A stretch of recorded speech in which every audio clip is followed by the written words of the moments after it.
New video has emerged from northern Syria showing the weapons that the U.S. says is sending to Kurdish forces ending up in the hands of the ISIL terrorists. The video shows masked insurgents inspecting the military equipment, which was airdropped in areas controlled by the militants near Kobani. The supplies include several boxes of hand grenades and RPGs.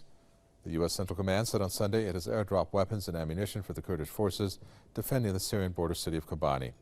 The U.S. and its allies also say that they are carrying out airstrikes against the Takfiris in Syria and Iraq in order to curb their advances in the region. Their raids have so far failed to halt the insurgents' military gains. Mohammed Ali is a correspondent who joins us from Damascus. Tell us more about this. Mohammed Ali, I'm sure you've seen the videos.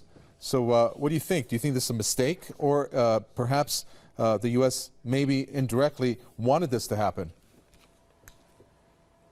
Well, it definitely doesn't seem to be a mistake, especially that the United States, since the beginning of its alleged fight against the ISIL, has done nothing to actually defeat them in any part of northern Syria, perhaps, if we're speaking here about Syria. Definitely, according to Kurdish authorities in Iraq, who provided those arms and medical supplies that the U.S. dropped to allegedly to only Kurdish fighters in Kobani. There are 24 tons of arms, of small arms and ammunition, in addition to 10 tons of medical equipment. And as we see the video here, some of those have fallen into the hands of the IS fighters. Definitely, it is not a mistake or a coincidence. We know that the U.S. airstrikes and the coalition it is leading has done nothing except of perhaps maybe slowing some of their movements, of the IS movements towards Kobani. But in the end, when we speak about a coalition, international coalition,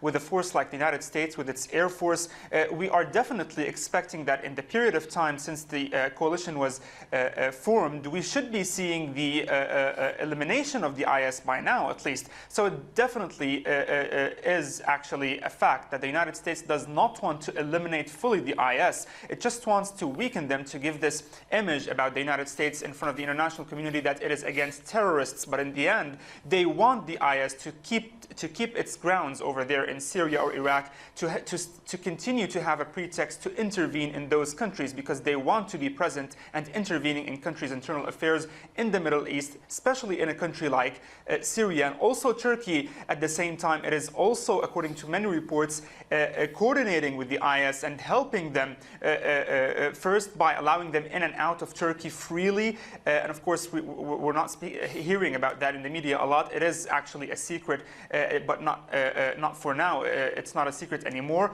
And also, the Turkish government is in the end against the PKK and against the extension of Kurds in Kobani. So it has no problem to see the IS fighting on its borders. It wants them to continue fighting the Kurds and maybe eliminate them. They're not afraid of the presence of the IS, the Turkish government, on its borders, because in the end it is also coordinated with them. So the United States, since the beginning of the unrest, we have seen that it wants a balance of power to stay when we speak about the various kinds of armed groups in the country, because this would weaken Syria, weaken the Syrian army, and definitely invite more and more foreign intervention and having pretexts like the IS.